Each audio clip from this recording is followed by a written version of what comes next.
Boa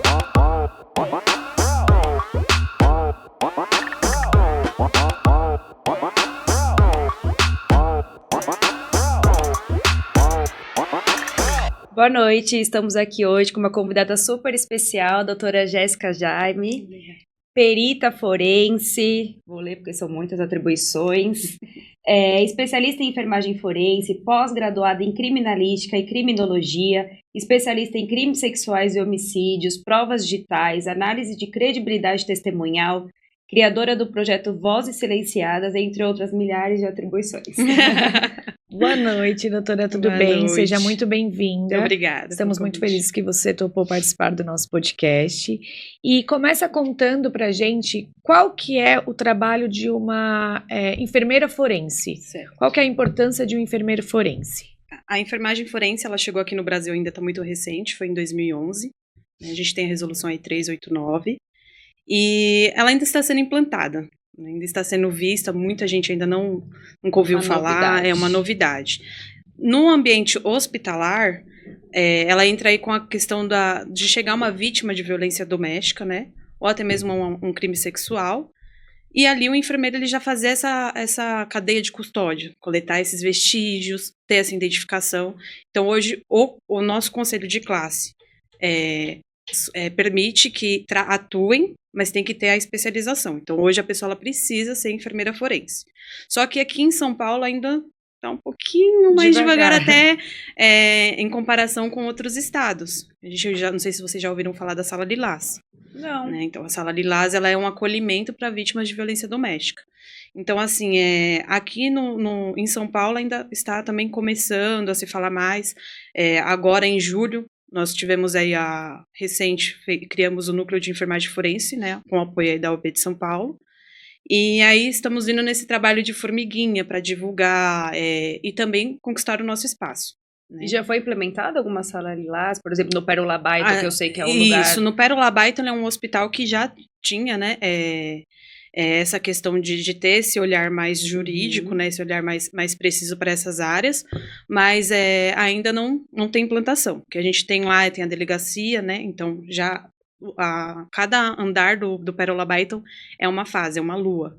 E aí nós temos um andar que é específico aí para crimes sexuais, vem voltado aí para violência doméstica, então já é específico e aí ele já tem todo um preparo para sinalizar, mandar essa vítima para a delegacia, coletar ali. Isso a gente também consegue não ter a revitimização da vítima, né? Sim, de toda certeza. vez ela tá Tem que indo, contar tem que de contar. novo. Então, a gente pode gravar, pode tirar fotos, já fazer essa coleta. E muitas das vezes, a vítima em si, ela se sente mais à vontade com o enfermeiro.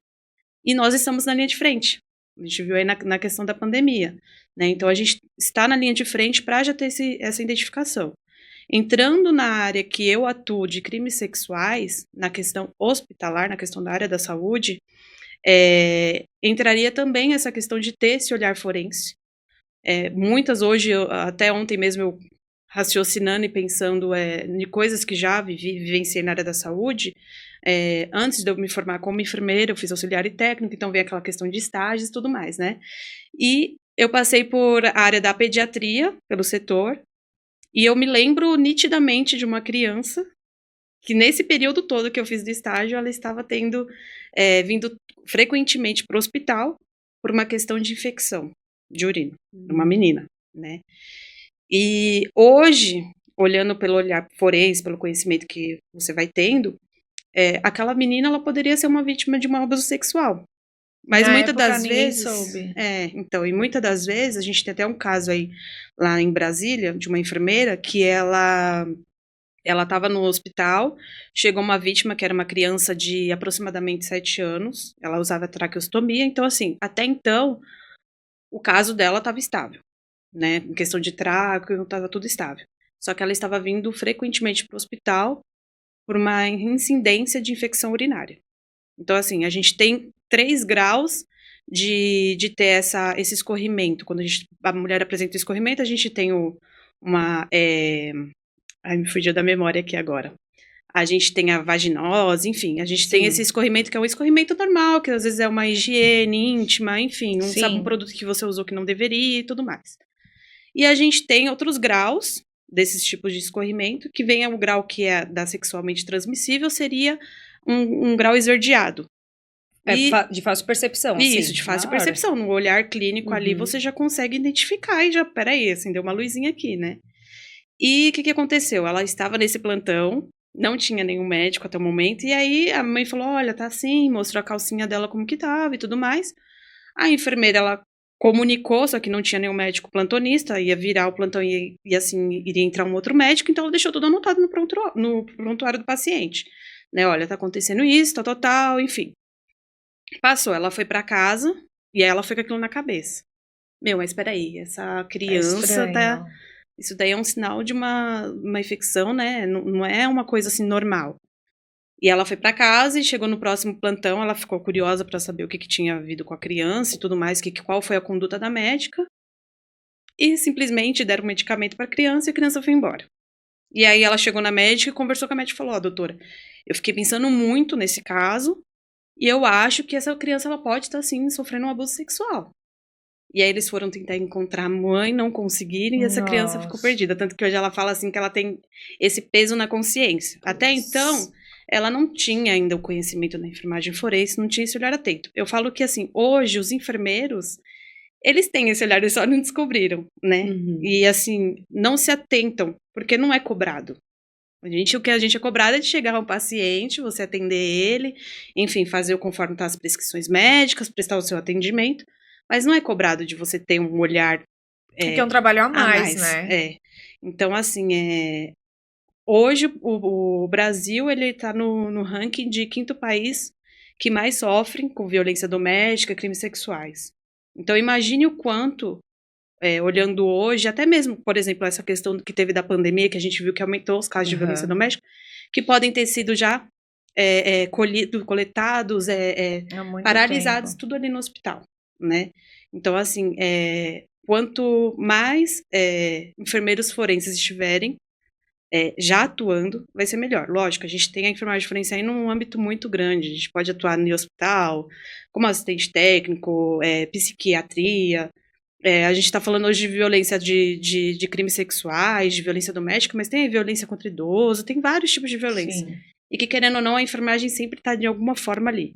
Por exemplo, nas escolas, é um pensamento que eu ainda tenho futuramente, de trazer consciência para essas crianças, de saber identificar um abusador e também é uma coisa que a gente tem que conscientizar não só as crianças, mas como os pais, né? Que muitas das vezes esse abusador, ele tá no meio familiar, ele tá na convivência vezes, ali, né? Então, dá uma chantagem, faz uma chantagem com a criança, olha, ninguém precisa saber disso, a criança ali na sua inocência. Ou ela acha que é até normal, às vezes, né? Você é minha filha, o papai tá mandando. Exatamente. Então, assim, parentes, amigos que convivem muito, então... E não só com meninas, com meninos também. Então, a gente precisa muito de ter... aproveitar essa era que a gente está vivendo de ter muita divulgação de conhecimentos e também de mostrar isso para a sociedade, né? Sim. De mostrar a valorização de hoje, a gente está com esse olhar atento para que isso não continue aumentando e sim diminuindo. Então, assim, hoje, a enfermagem forense no âmbito hospitalar, ela pode prevenir até uma questão de um feminicídio. Com certeza. Né? E a vítima, muitas das vezes, ela não sabe nem... eu conheço a Lei Maria da Penha, eu sei como pode ser feita a denúncia, mas ela já tem aquela coisa da sociedade, tipo, a Maria da Penha não vai pra frente, ou se você fizer a denúncia, depois você pode ter alguma ameaça, mesmo que tenha medida protetiva, ele pode vir atrás de você e tudo mais. Então, assim, já vai conscientizando a vítima em si de que se ela fizer a denúncia, não vai ter nenhum resultado. E se a vítima não quiser fazer a denúncia, mas contar para você, enfermeiro ou médico, é dever legal comunicar? Ela pode contar e a gente tem que dever legal. E temos que Vocês comunicar. têm que comunicar, mesmo contra a vontade dela. Sim, temos que comunicar, né? Porque, querendo ou não, é um respaldo ali, tanto para nós e até mesmo, muitas das vezes, ela já chega ali falando que não quer contar por conta de uma ameaça, né? Então, a gente não pode negligenciar. Hoje, como na posição de um enfermeiro forense, não. Então, assim, a gente sabe que, lógico, existe muita gente que vê, até mesmo da área da enfermagem, da área da medicina, que deixa de passar desapercebido. E era um olhar que É Por necessário. exemplo, um abuso sexual. Um abuso Se sexual. alguém conta pra você, você tem que comunicar. Comunicamos e A registramos polícia tudo. normal. Sim. E, por exemplo, a gente teve um caso recente em São Bernardo de uma menina que ela estava internada na UTI e estava o padrasto dela sempre indo fazer as visitas. Então, trocava com a mãe dela e, enfim. E aí, a equipe da enfermagem achou estranho porque a menina, os sinais vitais dela, batimentos, sempre ficavam mais alterados quando esse moço É estava a televisão presente. esse? Passou. Patráqueo, né, Isso. também. Isso. Eu vi Passou. isso. Foi recente agora, foi esse ano. Então, aí, o que aconteceu? Eles tiveram esse olhar, né? Inclusive, tá lá no meu perfil essa entrevista. Eles tiveram esse olhar. Pô, peraí, o que tá acontecendo? E foi por meio de enfermeiros, né? Eles que perceberam. Foi a equipe de enfermagem, enfermeiros, auxiliares e técnicos, porque perceberam que ela estava tendo esse ataque cardíaco quando eles chegavam perto, né, uma taquicardia, quando ele se aproximava, e aí começaram a ir lá, dar uma olhadinha nela, e viram que ela estava com fralda, que ela estava acamada, e viram que estava mexendo na fralda, né? Então aí conseguiram identificar, enfim, repercutiu bastante nas redes sociais, na mídia, essa situação, então, e deu uma visibilidade também para mostrar, até para o pessoal da área da saúde, a importância de a gente sempre ter esse olhar, porque muitas das vezes a pessoa ela chega e tá com um abusador ali às vezes presente, né, lado a lado. E ela não vai conseguir nem te falar, nem... Exatamente, então assim, é você conseguir driblar toda essa situação, peraí, Perceber. agora... Só ela que pode entrar comigo na sala, só, né, só a criança, enfim, conseguir identificar isso. É uma percepção. Mas é muito preparo, graças a Deus, assim, já está em andamento, né, no nosso país, mas tem muita coisa, a enfermagem forense ela é muito em alta nos Estados Unidos, em Portugal, no Japão, mas no Brasil ela está ainda caminhando, mas está caminhando bem. Está caminhando bem, a gente está tendo aí umas trocas na resolução, está vindo mais divulgações, especializações também sendo divulgadas, e aí vai criando essa demanda de ter mais profissionais também na área. Né? E no crime sexual, aí eu entro já um pouquinho aí na questão que eu atuo mais no jurídico, na parte de assistente técnico para advogados. Né? Então, eu atuo nessa análise de credibilidade, de testemunha, também faço aí o confronto com o que vem do Estado, né, a perícia, e vamos aí mostrando no processo quais as provas que realmente tem uma preservação aí na cadeia de custódia, ou se não tem, se teve uma Você quebra. atua mais por qual parte? Pela defesa. Pela defesa de um réu acusado Isso. de um crime sexual. Isso. Certo? Isso eu venho bastante aí na contramão na questão de falsas acusações, né? Então, hoje eu tenho um caso que está sendo bem desafiador. É um pai, ele está até foragido, está fora do país. Ele, na época, engenheiro industrial, ele foi convidado para montar um negócio dele em outro país. E ele foi, deixou a mãe e a filha, na época a filha estava com 5 anos de idade, ele deixou a filha com a mãe e foi desenvolvendo o negócio dele, até então para depois trazer elas junto, né? Porque querendo ou não é uma outra cultura, um outro país, para fazer toda essa preparação. E nessa ele estava no intuito estava com uma casa que ele tinha comprado, então ele queria quitar, o intuito dele primeiro era quitar esse imóvel. Ele conseguiu esse valor, né? Nesse meio tempo aí, ele ficou um período de uns 3 anos fora do país, e assim, sustentando a mãe e a filha, e trabalhando e tudo mais. E aí ele conseguiu levantar esse dinheiro e enviou esse valor para a esposa dele na época, para que ela quitasse a casa. E nesse valor que ele tinha, ele ajudou também os pais dele, que faltava na época 120 mil para quitar também o imóvel deles, e ajudou os pais. Nessa transição, ela estava traindo ele, né? E era uma pessoa também da área jurídica. Então, orientou ela, né? Porque o que ela queria? O intuito dela era ter todo o dinheiro dele e depois pedisse o divórcio. Né? Até então. E tudo isso que eu tô falando é baseado em provas. Toda essa transação, tudo a gente tem as provas. Né? E aí ela montou todo um esquema Ela colocou, ele mandou esse dinheiro para os pais dele. E assim, os pais leigos, né, mais assim, de idade. Ela foi pessoalmente neles e falou para eles que o esposo dela tinha abusado da filha. E que se eles não dessem esse valor que ele depositou, ela ia fazer uma denúncia. Uma extorsão. E aí, foi dito e feito, né? Ela montou o circo, foi lá, fez a denúncia. A filha tem quantos anos? A filha hoje está com 12 anos. Mas a época que ela... Na época ela estava com 5 para 6 anos. E aí ela montou e ela aproveitou essa oportunidade, tipo assim, eles me subornaram, me dando esse valor para eu não contar nada. Né? E eles de fato deram valor. Deram, com medo dela prejudicar o filho. E aí ela conseguiu, assim, entrar na mente. E realmente a gente, parece que não, mas acontece muito com isso, certeza. Né?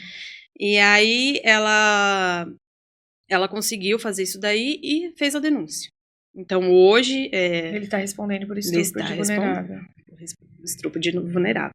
Estando fora do país. Isso, e por incrível que pareça, a filha dele fala com ele por vídeo, né? Não sabe onde ele tá. Mas conversa com ele e ela mesma fala que a mãe que orientou ela a falar tudo isso. Ela falou. Ela foi ouvida e ela falou que foi ouvida através daquele depoimento especial. Ela fez o depoimento, aí vem as contradições, né? Uhum. Lógico, dessa parte de início já fazer um confronto, mas aí ela conversando com o pai depois, é recente, né? Mas ainda esse processo está em andamento, ela contou. Ele tá de preventiva. Tá de preventiva. Então, assim, é um caso que acontece muito. A gente tem... Eu falo que hoje nós já temos o Estado, ele tem uma equipe, né? Ele tem o promotor, ele tem os policiais, ele tem o investigador, ele tem todo essa equipe montada para acusar uma pessoa. Sim. E muitas vezes o advogado de defesa, ele não tá. É só ele não tá preparado. Nem internet ele tem na sala de audiência do cara. Exatamente. Então, assim, hoje... Eu falo que todo advogado ele deveria ter um perito.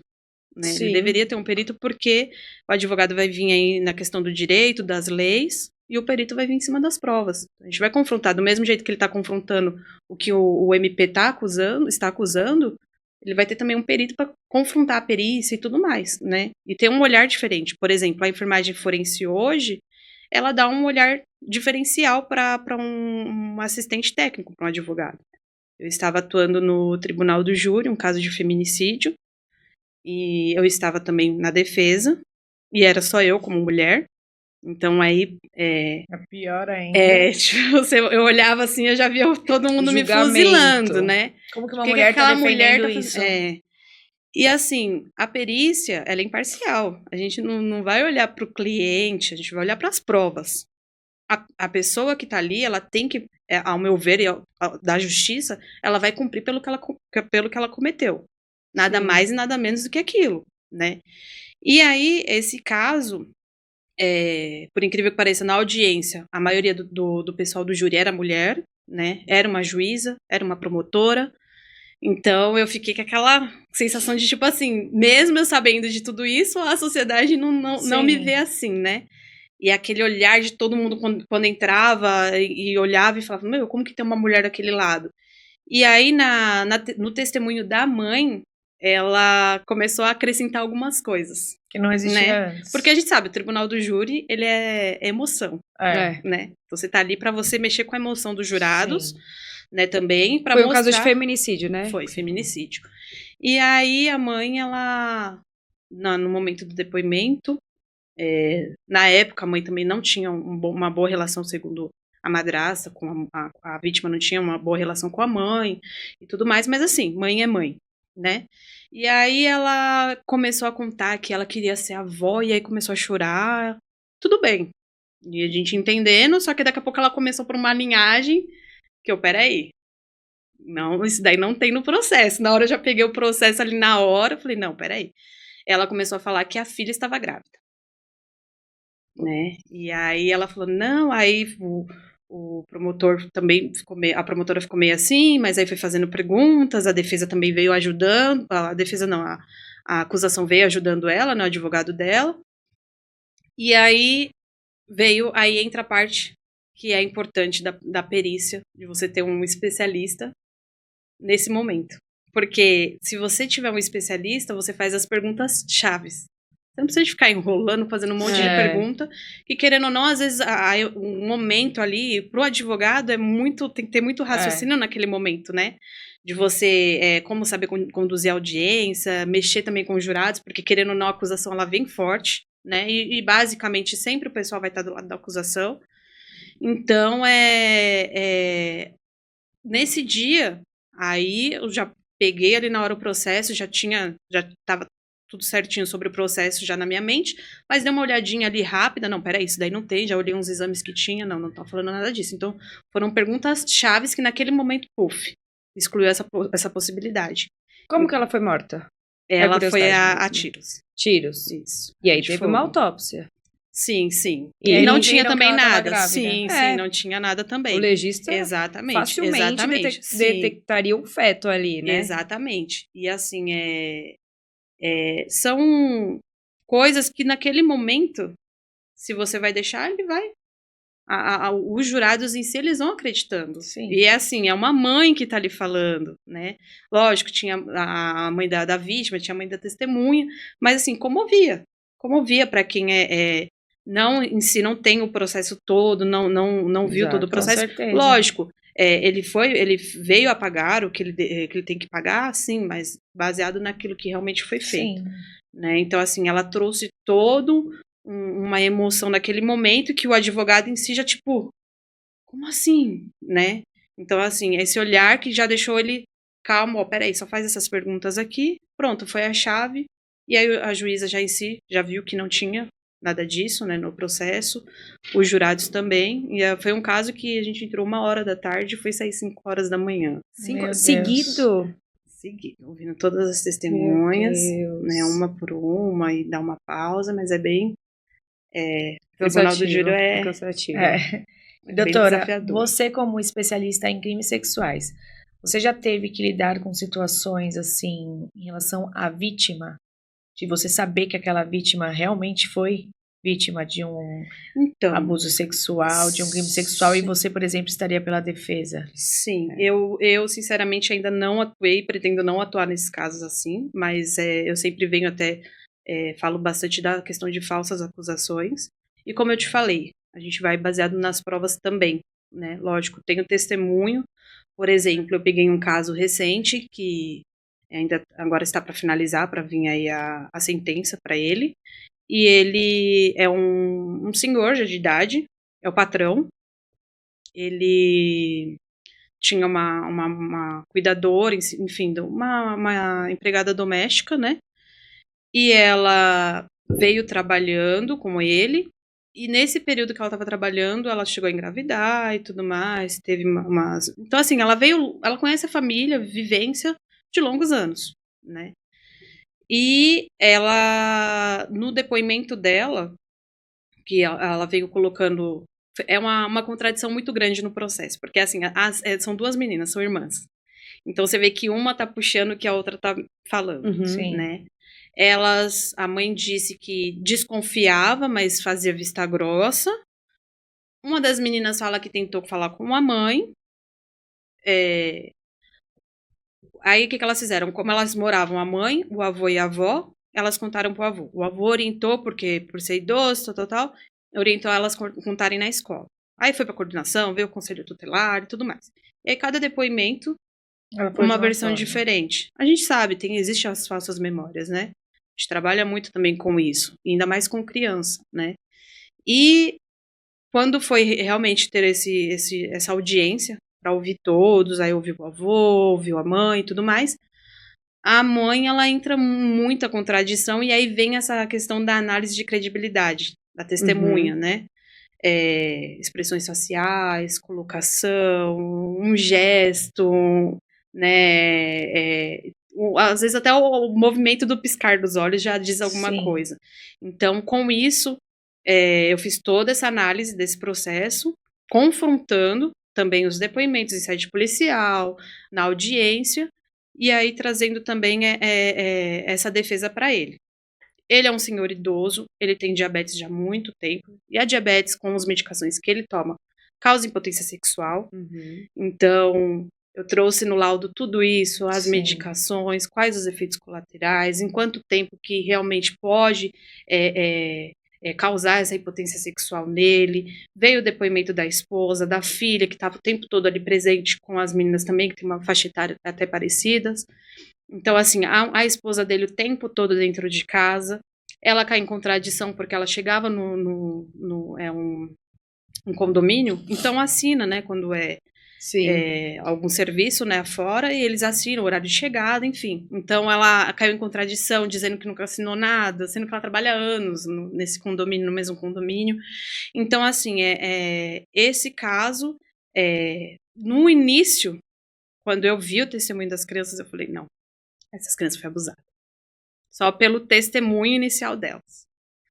E aí, depois que eu fui apurando, e o perito em si, pelo CPC, nós podemos ir atrás de documentos, de testemunho das vítimas, né? Nós temos essa lei que ampara isso, né? Essa investigação toda. Então, com isso, eu comecei essa investigação a fundo, e aí agora tá tudo montadinho já, aguardando a sentença dele.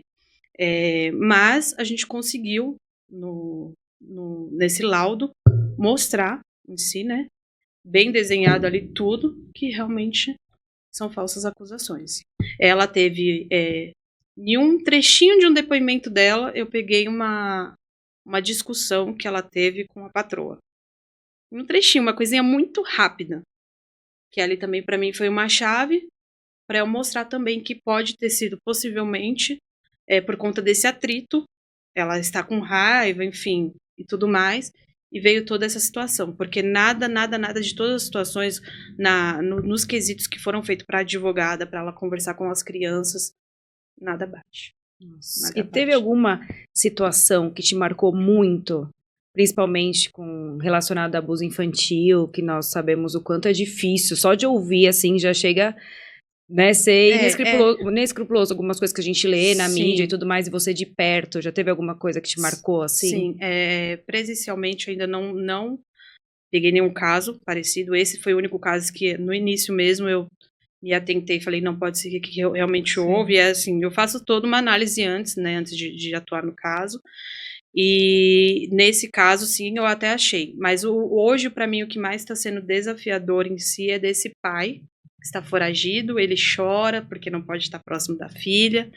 Hoje ela também assim tem uma consciência do que a mãe fez, mas assim tudo é difícil também ser contra a mãe, e a lei ela vai indo, até eu falo assim, a lei às vezes as pessoas falam assim, a justiça demora muito, não é que demora, é que precisa de tudo ser muito, porque sendo desse jeito, já acontece de tantas pessoas, né, estarem presas injustamente, imagine se fosse tudo muito rápido, se não tivesse toda essa investigação, né? Doutora, como que funciona isso de falsas memórias? As falsas memórias é assim, hoje, um ato que você fez antes, ou até mesmo, por exemplo, uma criança, ela chegou, eu tenho até um caso assim que estou atuando, trazendo um caso para ficar mais para fácil entendimento. Ela estava em casa, a mãe, de longe, viu o pai com a mão aqui na cintura da criança, e hoje em dia, assim, o pai, ele não pode, né, chegar próximo se for menina, né, tem toda essa questão, e a gente sabe também que tem pessoas que estão usando a lei a seu favor para incriminar alguém. Descredibiliza, né? Total, exatamente, né, a lei. Exatamente. Então, aí, ela em casa viu isso daí, beleza. Naquele raciocínio da mãe, que entra a questão de falsas memórias, ela contou toda essa situação e tal, que pelo fato de ter visto o pai segurado aqui na criança, que o pai estava com um pênis para fora, ela inventou toda uma cena. E aí, lógico, a criança vai para ML, vai fazer a comparação, ver se realmente teve algum tipo de abuso e tudo mais. E aí, onde que entra as falsas memórias? Esse entendimento que ela teve, né, por isso que a gente pode estar confrontando e conversando com as testemunhas, com a vítima e tudo mais, porque esse entendimento que ela teve não foi uma questão de abuso. Ele podia estar arrumando, pegando ela, Sim, tipo, ó, peraí, abraçando. você vai cair, ou empurrando pra cá, e pro entendimento dela. Então, assim, a gente procura entender o que aconteceu naquele momento, montar isso, e também vem as falsas memórias aí, porque às vezes é um caso que vem de estupro que é muito antigo, né, uma denúncia, e a pessoa nem lembra como que foi, ou se realmente... Porque se você tem um abuso em si, principalmente dependendo da idade, você consegue ter uns gatilhos, né, pra você se lembrar. Mas você não lembra tudo perfeitamente, Sim. né? Mas pode vir essas falhas. Pode vir uma conjectura de que a pegada na cintura foi um abuso. Sim. Porque ele já estava fazendo alguma coisa com a criança. Ou a criança também em si. Porque às vezes a mãe, ela pega aquela oportunidade, ou até a pessoa que está ali, que é responsável pela criança, e monta esse cenário na cabeça da criança. E a Isso criança que aconteceu tem a com você. imaginação e Isso que tudo aconteceu mais. com você foi um abuso. Então você tem que vir nessas memórias antigas, né? Que a gente fala aí das nossas memórias, para imaginar a cena e conseguir aí achar onde que foi que aconteceu alguma coisa, o que pode ter sido. E tem comportamentos infantis que dá para perceber, que dá para ter essa percepção. Por exemplo, se você conversa, se a menina não fala nada, a menina é totalmente quieta, tímida, ela vai te responder sim alguns e não. tipos de trejeitos, não sei, que dê para notar que ela passou por algum abuso. A primeira, aí entra muito a psicologia forense, né? A gente trabalha num conjunto, né? Então, assim, verifica como que a criança está na vida escolar, existe algum... Porque tem criança que realmente já é tímida. Ela já é tímida de nascença, ela tem aquela timidez em si. Mas tem aquela criança que ela sempre foi toda ativa e daqui a pouco... Então, calma aí. Começa a sentir um olhar atento por homens, então, né? Aí vem a questão da convivência familiar que a gente vai analisando e também, principalmente na questão da escola, porque a gente consegue ver como que está o andamento dessa criança, como que está o ensino para ela. Ela vem melhorando, ela está diminuindo o aprendizado dela, está interferindo em alguma coisa. Então, o que mais demonstra em si é a ansiedade. Né? A ansiedade, o medo, ela fica mais restrita, ela fica mais não é nem, acho que nem entra tanto a timidez, mas ela fica mesmo fechada, Sim, né? Com medo, sim. Então, assim, tudo isso é analisado. Então, vem um conjunto. Vamos analisar aí a questão de como que tá na escola, como que tá no ambiente familiar, se ela tinha uma frequência de estar com amigos e hoje não tem mais, né? Então, geralmente, essa criança, ela vai ter um perfil de se restringir, de querer ficar no quarto dela, de querer ficar mais sozinha, enfim, de ficar bem mais fechada, não ter esse convívio social. E aí, consequentemente, também vem essa questão na aprendizagem que começa a decair. Então, é um sinal de alerta. A enfermagem forense, ela tem já, não como a enfermagem forense, mas a enfermagem, o Sistema Único de Saúde, o SUS, ele faz todo um mapeamento, né, de cada região, por isso que tem, não sei se já aconteceram com vocês, de algum enfermeiro em casa. Sim, fazer algum tipo de pergunta. Sim, fazer algum tipo de pergunta, ver questão de vacina e tudo mais. Então, essa questão de vacina também, a gente vai para as escolas também, pega a carteirinha, tanto escola pública quanto privada, né, e verifica como que está a questão de saúde dessa criança. E com isso também, a enfermagem forense com certeza vai começar a puxar isso. Sim. Nesse sentido, já começar a ter um outro olhar para a criança também. Calma aí. Essa criança, quando eu vi nessa época, ela estava assim, assim. Por que agora né? tá dessa forma? E agora ela tá, né? Então, assim, vai ser um conjunto. Vai ser a educação, trabalhando junto com a saúde e todo mundo ajudando aí na questão jurídica, na questão do direito, né? Então, assim, é um trabalho que vai ser, quando estiver realmente tudo implantado, esse caminhar estiver tudo realmente acontecendo, acredito que vai reduzir muito essa questão dos crimes sexuais. É o que queremos e esperamos, né? E doutora, nós vimos em suas redes sociais que você com outros profissionais criou o projeto Vozes Silenciadas. Isso. Poderia explicar um pouquinho pra gente o que é isso, como funciona? O projeto Vozes Silenciadas também nasceu esse ano, né? Ele veio no intuito também nessa questão de falsas acusações. Para pessoas, né, vulneráveis, que muitas das vezes não tem nenhuma condição financeira, né, para arcar com algum tipo de processo. E a gente tem um conjunto aí de uma equipe que isso fortalece também para que a gente, de especialista, para que a gente consiga realmente provar essa inocência. Então, a gente tem a doutora Michele hoje, a doutora Nicole, elas atuam comigo e com o perito Jaime também, que é meu esposo, e nesse projeto nós fomos por esse caminho das falsas acusações, então vem bastante gente, chama lá nas redes sociais, tira alguma dúvida de processo, às vezes já tem algum advogado atuando, mas tira alguma dúvida, e é o conjunto que eu falo para vocês, a perícia e o direito, a advocacia, elas andando lado a lado, contribui não só para complemento, é um complemento, e tem uma efetividade no processo, né? Todo mundo sai feliz, assim que eu falo, né? O cliente, que ele tem principalmente quando é essa questão de falsas acusações, porque muitas das vezes hoje, que é o que eu falei, a sociedade ela já tá assim, isso daqui não tenho como provar. Tem, gente, às vezes tem uma luz lá no fundo do túnel, sim, né, que se um olhar técnico, um olhar especializado, ele vai encontrar, né, e aí às vezes é a chave para que você consiga provar a inocência de alguém. Então esse projeto, ele está crescendo, né, bastante pessoas já procurando a gente. E é um projeto sem fins lucrativos? Sem fins lucrativos. É porque você falou, sempre tem uma luz no fim do túnel, sempre tem um especialista vai conseguir enxergar, só que o especialista é muito caro. Sim, né? Isso. Se você for pensar num processo, os honorários do advogado já é um valor alto. Sim. Já é um valor alto. E aí, se você ainda coloca um especialista, um assistente técnico, sim, fica um valor altíssimo. Exatamente. E aí, por isso que muitas pessoas acabam não tendo a possibilidade Exatamente. De provar sua inocência. Exatamente. Né? E aí, o projeto de vocês é justamente para ajudar essas pessoas. Isso, nesse intuito. Já por conta disso mesmo. Pelas condições financeiras que o cliente ali não tem, né? E muitas das vezes a pessoa tá lá, já tá presa, enfim, já tá cumprindo alguma coisa e não teve esse olhar, que a perícia ela pode entrar em qualquer âmbito do processo, na revisão, enfim. Então, nunca é tarde, eu também falo nisso, né? Nunca é tarde para entrar a perícia num processo. A gente pode trabalhar em todas as modalidades, em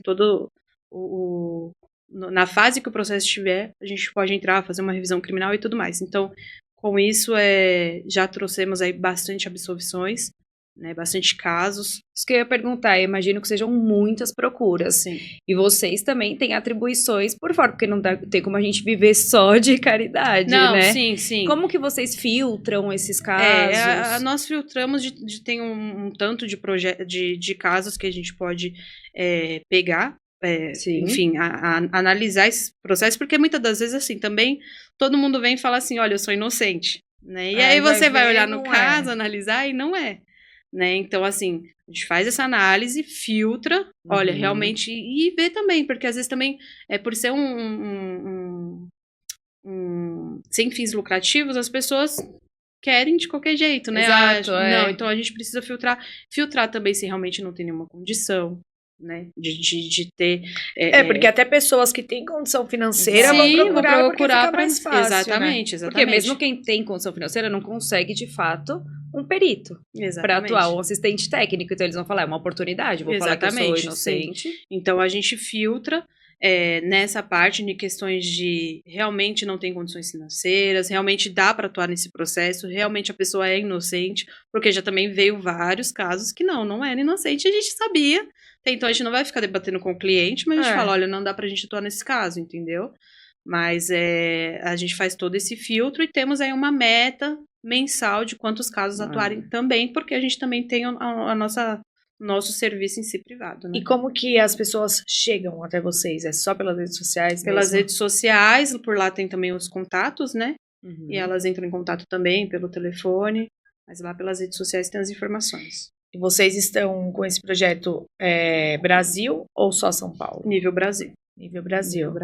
Tanto que já veio de vários estados também para conversar com a gente. Eu digo isso por conta também da locomoção, sim, né? Das despesas de vocês. Aí, assim, num caso, digamos que entrou um caso que realmente está... Aí a questão da despesa, da gente se locomover até o lugar. Aí a gente vai conversar com com o cliente em si, né? Porque essa parte aí não dá também pra gente tirar do nosso bolso tudo, exato. né? Mas o nosso conhecimento, essa parte dos honorários, dos honorários, a gente não tem essa cobrança.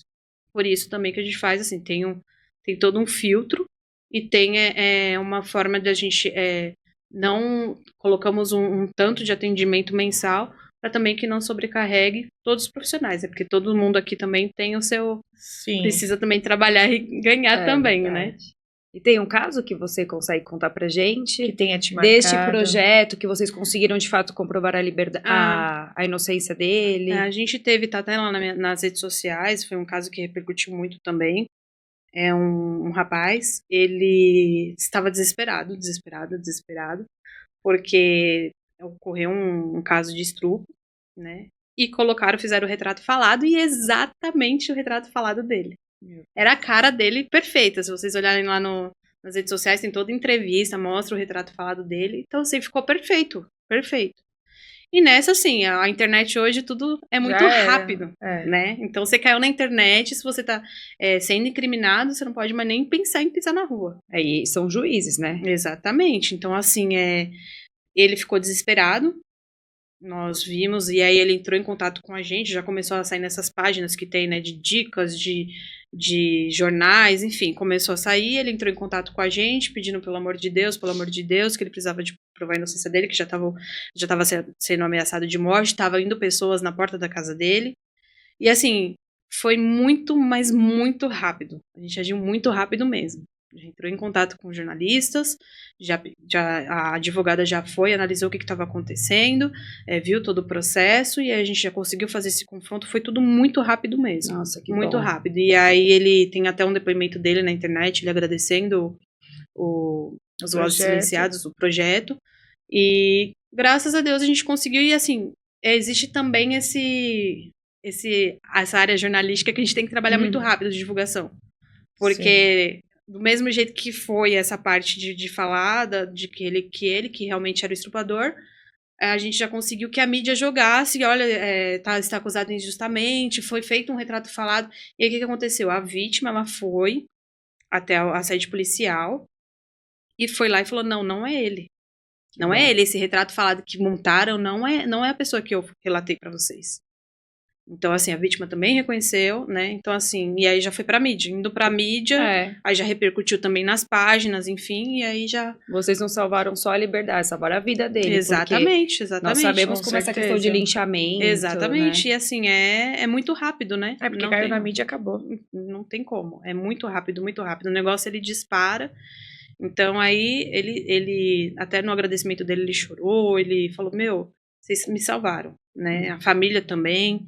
Então, assim, casos que nem eu falei, acontece muito. A gente, esses dias, eu publiquei nas minhas redes sociais um vídeo, tá bem até recente lá, de uma moça, e ela tá na rua brigando, acredito que ela, aparentemente, parece alguém que ela tem um relacionamento, né? Não sei se é esposa, enfim, grau de relacionamento, e ela tá ali instigando ele e, ao mesmo tempo, batendo, agredindo.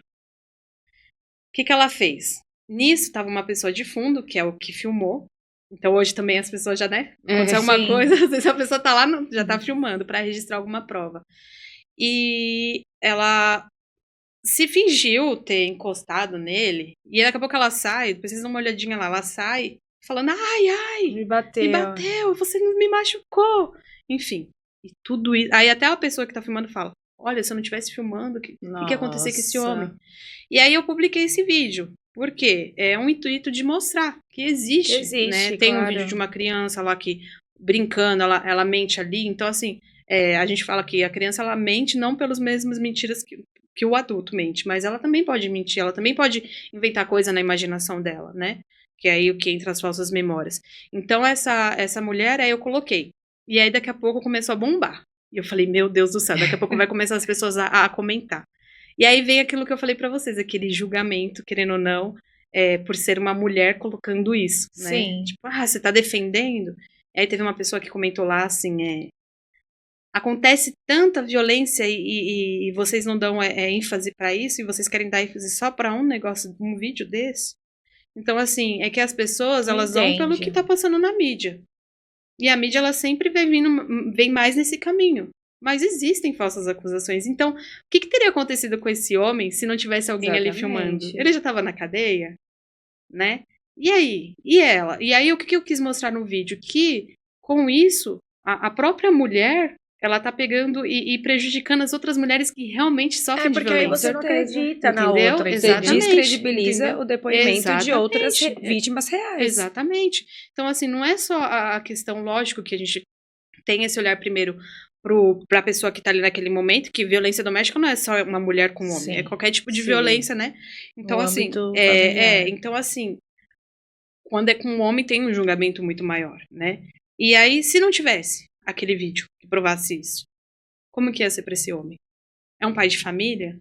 É uma pessoa que está sustentando os filhos? E aí? Como que ia ser? Sim, então, assim, existe. Não adianta falar. A gente, lógico, sabe que do mesmo jeito que tem, é muito alto, realmente, existe muito feminicídio, existe muita violência doméstica, tudo existe muito dos crimes. Sim. Só que também existe pessoas sofrendo falsas acusações. Então, existe pessoas que eu falo que até é oportunista, vê aquele momento, às vezes até dá raiva, ou até uma briga, um ciúme, e usa daquilo para prejudicar outra pessoa, seja um homem, uma mulher, enfim, mas usa daquilo para prejudicar. Então existe esse caminho, e eu quero mostrar muito esse caminho, vai vir muito falando aí nas minhas redes sociais esse caminho, porque na contramão tem poucas pessoas que estão indo, né? Sim, São e vocês com o projeto Vozes Silenciadas estão aí justamente exatamente. Que é um projeto lindo. Pessoas. Parabéns para vocês. Obrigada. Pela iniciativa, muito bonita mesmo. Obrigada.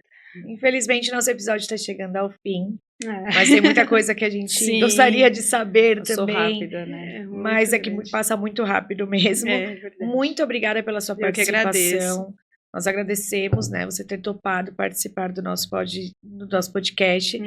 Foi muito proveitoso a nossa conversa. Nos colocamos à disposição também, desde já, para esse projeto, Vozes Silenciadas. Sim, a gente pode até combinar. Assistência jurídica. Sim. Não, eu digo assim, à disposição como advogadas para ajudar vocês nessa causa tão nobre, né? Sim. Nós colocamos o escritório também. Sim, é muito importante. Se Quanto mais pessoas, melhor, né? Com certeza. A gente está atuando aí, até conseguimos, aí se tivermos uma equipe maior, ter mais demandas para atender. Exatamente. Né? Com certeza. Porque... E liberar e inocentar muitas pessoas que de fato são inocentes. Exatamente.